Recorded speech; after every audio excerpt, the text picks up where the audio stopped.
We as Americans, we support freedom and democracy and the rights of all peoples.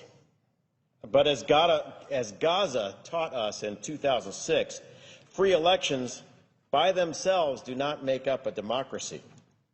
There are times when people are offered a chance to elect party leaders that offer them only one election to affirm a dictatorship.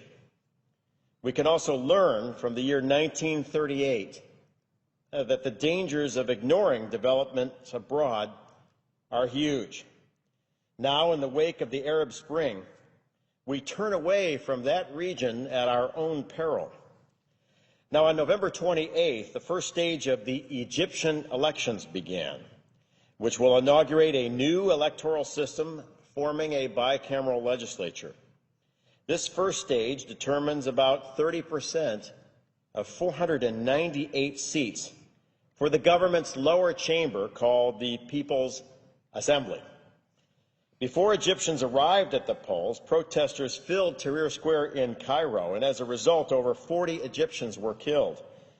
Many are objecting to the military's interference in the electoral process and the decision to force elections well before secular parties had a time to build their capacities.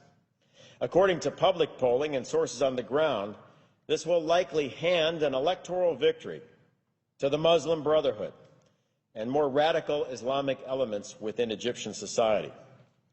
Although elections will last until March of 2012, the prediction of a Muslim Brotherhood victory is already becoming a reality. Early data shows an alarming trend of Islamicist domination of the Egyptian parliament. On December 5th, the High Electoral Commission announced that leaders of the Freedom and Justice Party, that's the political arm of the Muslim Brotherhood, had received a plurality of 36% of the vote, while the secular Egyptian bloc had gained less than 12%. When we include the runoff elections, which took place last week, it appears that the Muslim Brotherhood has won 73 out of 150 seats, or 49% of the currently contested outcomes. This is the same party that led a pre-election rally of 5,000 chanting, quote, "One day we shall kill all the Jews," and another, quote, Tel Aviv, Tel Aviv, Judgment Day is coming." While many expected the Brotherhood to do well, there were other surprises. Salafist parties made up of anti-Western hardliners who follow a particularly radical version of Islam are also faring particularly well. Surpassing predictions, they received 24% of the vote in the first round.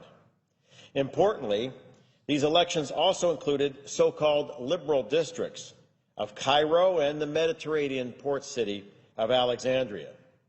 The weakness of liberal parties, namely their inability to reach out to voters effectively with a serious agenda, is now fully exposed. Islamicists are taking full advantage of deeply rooted networks that extend from the mosques into Egypt's poor districts, and their grip in the traditionally conservative areas of Alexandria proved particularly tight. And these areas are also home to a majority of the Coptic Christian community. It's clear that if Islamist parties and candidates continue their currently won gains in other elections, they will capture 60% of the national vote in Egypt. This will situate the new Egyptian parliament around deep ideological differences between Salafis and the Muslim Brotherhood and liberal groups, making the Brotherhood the power brokers between Egyptian left and right. Now, what does this all mean?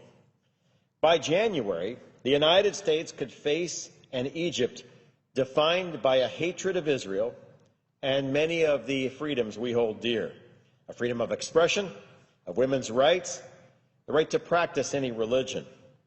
This Egypt counts Iran as a friend and poses a threat to the Camp David peace accords, which have served as the cornerstone for Egypt's strategic position for 30 years.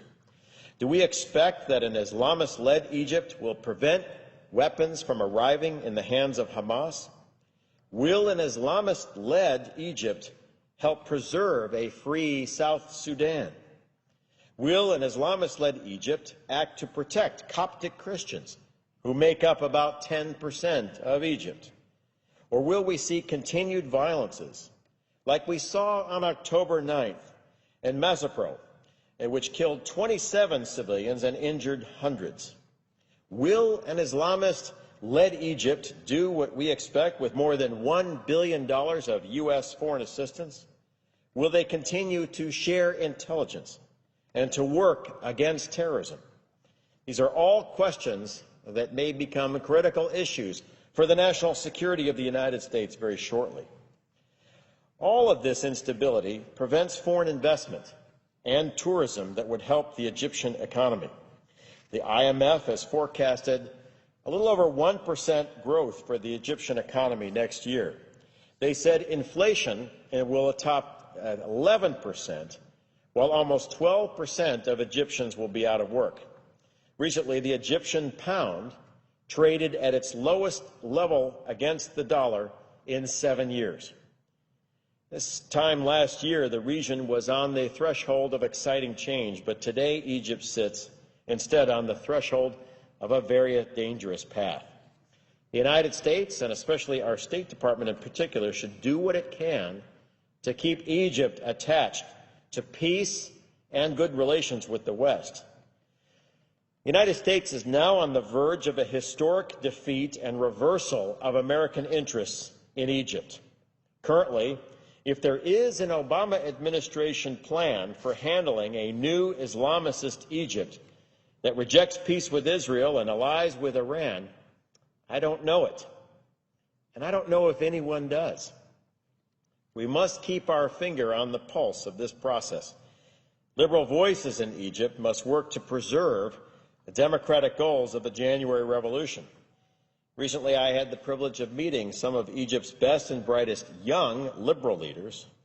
They'd like to build a free Egypt that respects women's rights and religious minorities and the rule of law.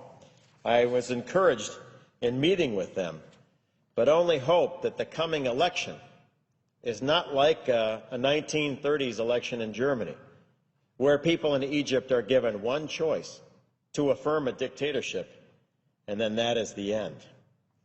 If a radical Islamic government rises in Egypt, one that disavows the Camp David peace accords and no longer acts as a stable strategic partner in the Middle East, then we will look back on the recent election in Egypt and its successors in December and January as the turning point for a historic reversal of the United States. My hope is that the State Department watches this very carefully. My hope is that we have a plan to make sure this critical country stays within the U.S. orbit. But my fear is, given the recent elections in Egypt, we have already lost quite a bit of ground. And if current trends continue, then by the middle of next year, we will have a Muslim Brotherhood government in command of the Suez Canal, in charge of Cairo, the second center of learning in the Arab world, along the border of our Israeli allies, friendly to Hamas, friendly to Iran, and hostile to Europe and the United States. And my hope is, over the holidays, we work very hard and diligently with our allies, and especially liberal forces in Egypt, to make sure that that reversal doesn't happen. And with that, Mr. President, I yield back.